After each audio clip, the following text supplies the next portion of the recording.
So the issue at hand is all about deeming, and this is all about what we are talking about. Look at this editorial cartoon.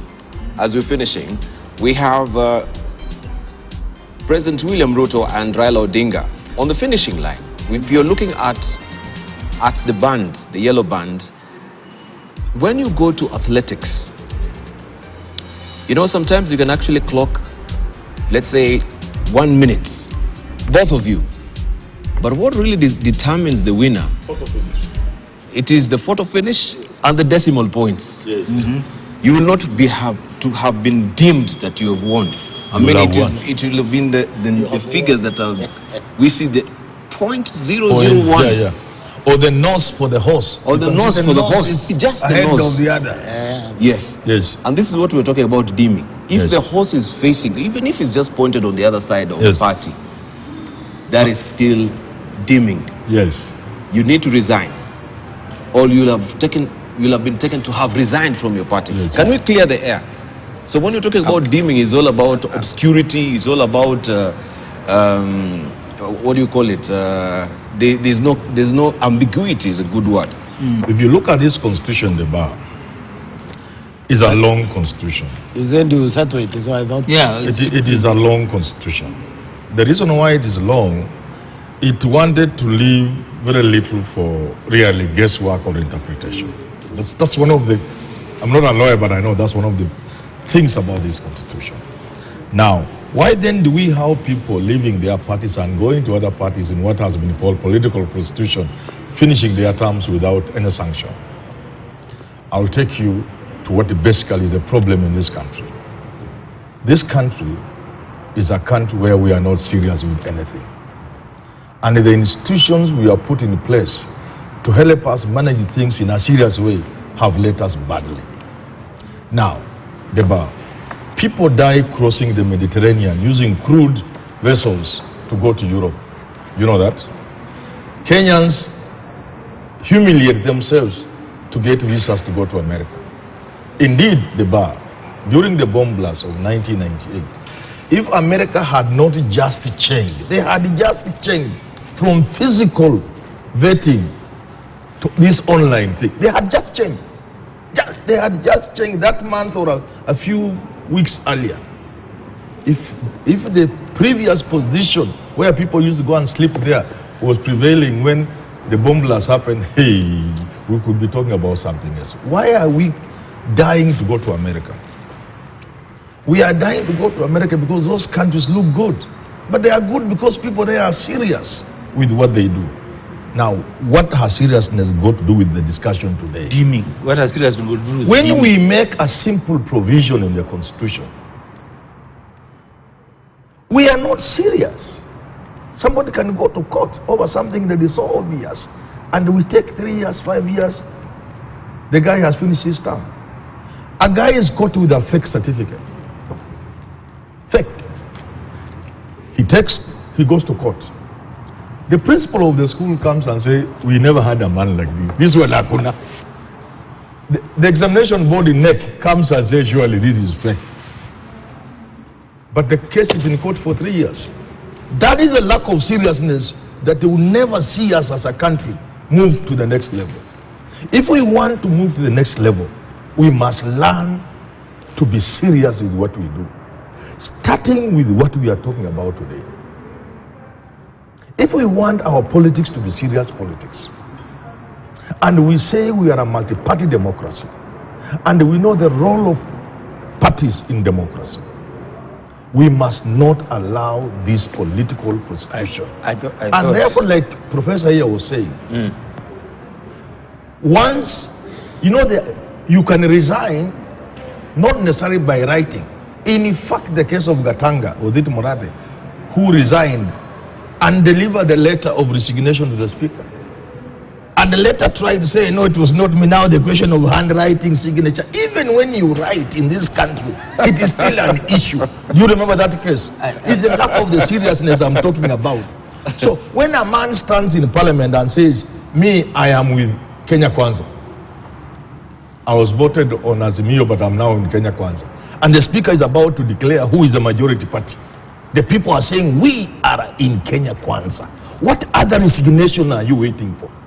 If the speaker, in defense of making Kenya Kwanza the majority party, says the following members are no longer with Azimio, they are now with Kenya Kwanza, You know, in complete violation of the law, then that is the seriousness I'm talking about. We lack, and therefore we shall remain a poor, dirty third world country until we learn to be serious. I thought You are not serious until I you... thought that Herman was not going to give us a lecture. Yeah, He was that's going to what tell us how I to just deal. explained. I thought it was but going you to see, go to the okay. act. I have explained about the We have dimming. heard you. We have heard There's you. no dimming here. In fact, what I'm addressing now is actual resignation. Yeah, because the law says you are deemed to have resigned. You see, No, you see, the deemed by your actions. Exactly. We don't even get there. Before Constitute we for get you to dimming, resigning. I'm saying the guy himself has resigned. Yeah, you have The said it. speaker is confirming the same So we to should build his case. The speaker is building his case by confirming that the guy has resigned. so all these seats that we've seen, the So what party are we waiting hoping for? should be declared vacant. no, you see, All I of should them declare should it. be They declared should not be vacant. declared vacant. They're already vacant. No, Let me finish this. no, Let me finish this. there's nothing Please. like that. Let me But the finish. speaker has Let not me just declared. finish. I was finishing. Only the speaker I can was declare. finishing. Listen, That's I what was I'm saying. finishing. I was finishing. And I want you people to listen and hope Kenyans are watching. In the fullness of time, a Kenyan will go to court and will cite MPs who earned money when they were not supposed to be earning that money. And they will return money to the Kenyan taxpayer. And the people like Speaker who made that possible will be held accountable. Let me- It does not matter how old one will be. It does not matter when that will be. But take it from me. If you are a member of parliament today and you are not supposed to be in parliament and you are earning Kenyan money, a time will come the Kenyan people will get their money from you.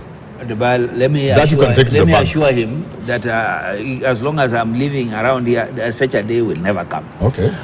This is Kenya for us, and it will never come. You want a different Kenya? The point is this, that we will not go beyond what the law says to begin to apply it in courts of law in a manner that is not anticipated.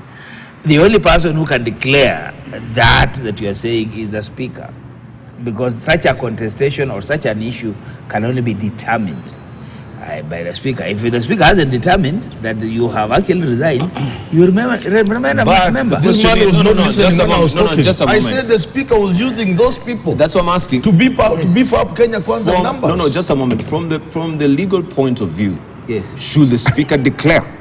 He should. Yes, He should. It has to be. That's why they say he it's failed. determined. That's what I'm asking. So is he abrogating his duty? No, he has already addressed it. By the way, we should actually. No. Declaration is a declaration. Wait, It's not addressing. Debal. Yes. The speaker ruled on this issue. Now you can disagree with that ruling. You go to court. Has anybody gone to court? Nobody. You see, Okay, remind me on the ruling of the speaker. There's actually what I'm saying. This dialogue is actually necessary on two fronts. One, in situations like that, the court need to be given the power. When the speaker abdicates responsibility, then we need the court to be able to remove them. We also need the court to be able to remove a president who parliament has failed to impeach. Okay?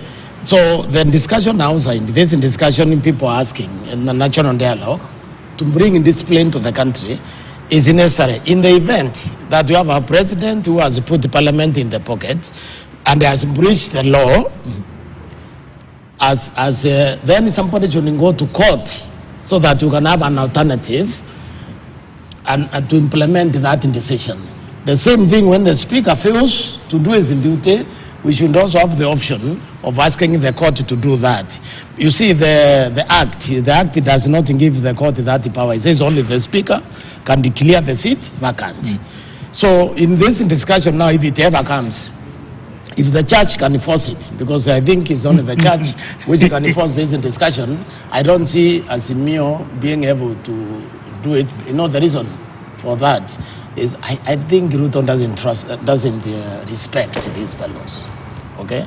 And for any meaningful discussion, it means people respecting one another. Then there is a fruitful discussion that can lead to result. All right. So if the church can enforce this, and if I was Azimio, I would insist that the discussion have some kind of a national. There's no room. Okay. There's no such a room for church to force things. No. The church can force it. There's more authority to force things. Okay, I wanted just to ask, even as we were winding up, we've got only 5 minutes.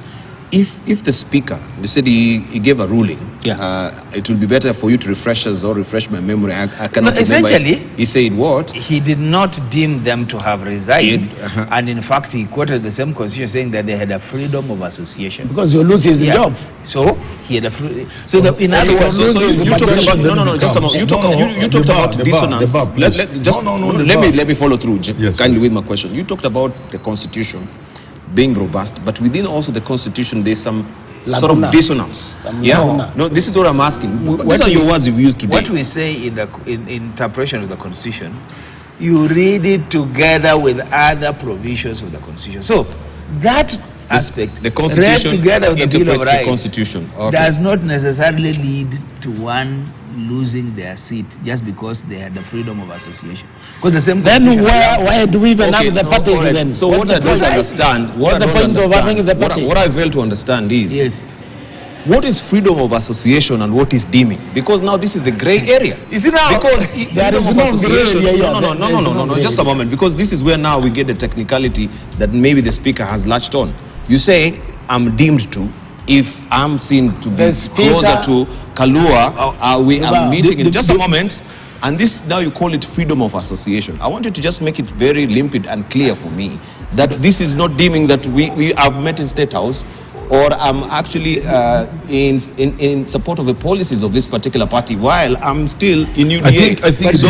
This is freedom of association. Let me help you. What is deeming and what is freedom of association? Because now we are using. Let me help you in the reading of this. Kalua has been very silent on this. Let me help you in the reading of this. You're learning. But here is the key thing. First of all, here is the key thing. Wait a minute. We need to wind up. Or is deemed to have resigned from the party as determined in accordance with the legislation contemplated. That is a process. But that's the legislation. Wait. That is a process that has to be invoked until concluded. So it's not that just because. No, listen. Let me finish this thing. All right. The law is very clear. There are two parts of. There are two things. No. That the law says. There are two things. Yes. One is you lose your seat if you are deemed to have resigned, blah blah, like as determined. But before you get the preceding one says if you resign. Yes. If you are no longer a member of your party. Now you can resign by writing, and I've given the example of that, and you can also resign by saying now. So the speaker is called upon to rule on a matter that did not need any ruling, but just a determination that was not even necessary. Which is the majority party in parliament. Now, you go by the numbers. The numbers before the speaker are such that Azimio has more votes than Kenya. Now let me finish. Is Azimio a parliamentary party? Let me finish. Okay. No, is Azimio a parliamentary party? Let's finish, of course. No, is it a parliamentary party? Parties Act as amended. Now let me finish. Listen, let me finish. Allow me to finish. We have some decorum. Allow me to finish. Okay. Even the speaker didn't use what you are bringing. So Azimio has more numbers. No, Azimio has more numbers. No, let me finish, Can please. he make his case? Azimio has more numbers than Kenya Kwanza. But the speaker then now wants to give the House leadership to Kenya Kwanza. But he needs evidence. He needs material. What does he say? He says some of the people, some of the MPs within Azimio who are giving Azimio the lead in terms of numbers have already left Azimio. Yeah. They are now with Kenya Kwanza. Yeah. And this is the seriousness I'm talking about. And I love this country. If we continue in this manner, my friend, we will not have a country. But you see, no, Okay, we will have a country. Even the political parties we will have a country. Because The the speaker was not called upon to engage in any gymnastics. The speaker was called upon to look at the law, look at the numbers and make a under the law. All right, and if that is challenged, but this is somebody can challenge. Fine. Okay.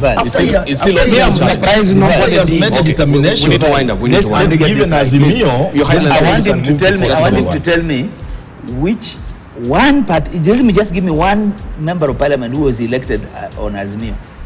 Just You what? are going in unnecessary No. gymnastics. There is none. Okay? And You there is are some going in Malekten on unnecessary Kenya. gymnastics. And there are some Malekten on Kenya Kwanza. And so you want to say there are some Malekten on Kenya Kwanza? Is there someone on Kenya Kwanza? So, is there somebody on Kenya Kwanza? all right, let me hear from Dr. Kalua, your headline thoughts, please. As we discuss what we have discussed since 6 a.m., investors are on a flight mode out of this country. We have seen one of the newspapers saying foreign investors outflows dropped by 12 billion in Q2.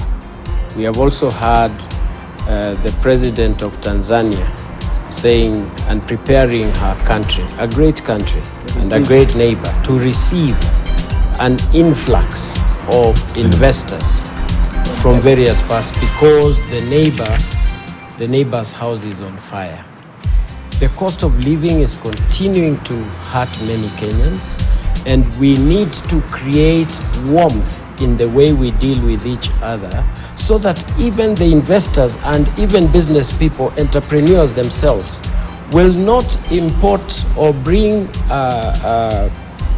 one piece of avocado, 20 shillings or 10 shillings from the farm, and sell it for 50 shillings, because that is also raising cost of living, because people want to get rich very quickly. And many applications, it's about how we deal with each other. The Finance Act is not even going to be the solution, because either way, whether it is applied, it is going to be still to be discussed at the High Court anyway. But even if it does, now Kenyans, most of them, according to the recent polls, are relying on the court. They trust the court so much, so they're imagining that the throwing away of the bill is what is their savior. If the court allows it to continue, then there is still another problem. We need to deal with the root cause of our situations and trust that we must be able to do unto others the way they would expect us to do unto them. And this is what will bring our nation together. There is hope. There's hope. There is hope. There's hope. Good There hope. is hope. It's always good to have hope. We need, Professor, 30 seconds. We need as a country to create a positive climate.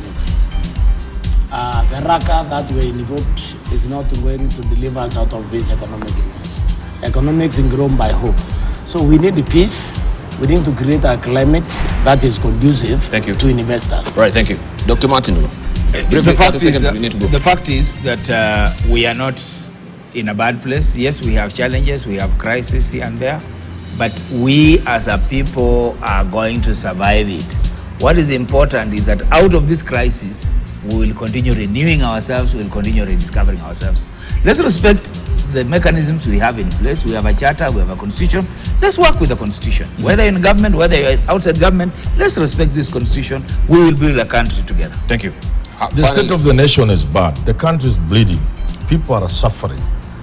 And there is every danger that if we continue the riot, the mass demonstration way, this country will be lost. And for that reason, I'm happy that there are indicators that Raila and the Ruto are about to meet. Let them meet. Let them talk about this country. Let us have ceasefire. Let's map out how we can develop this country moving forward. Thank you. Yes. Always. Always a treat having you guys, and of course I've been feasting from the wisdom and the penetrative insight that you've had this morning. I've not really understood the dimming, and maybe we need another session where they've confused completely on still dimming, right? But we will also follow that next week as well, and seeing ODM right now has started now disciplinary action on the rebels. All this is predicated on the dimming, because now they are towing not the line of the party, but actually now being seen on the other side of the divide, as it were. So dimming as it is, we'll make it very clear next week. But thank you for your valid company, and we really do appreciate, of course, your insights on social media. As we can see, we'll do this next week. News Diary is up next.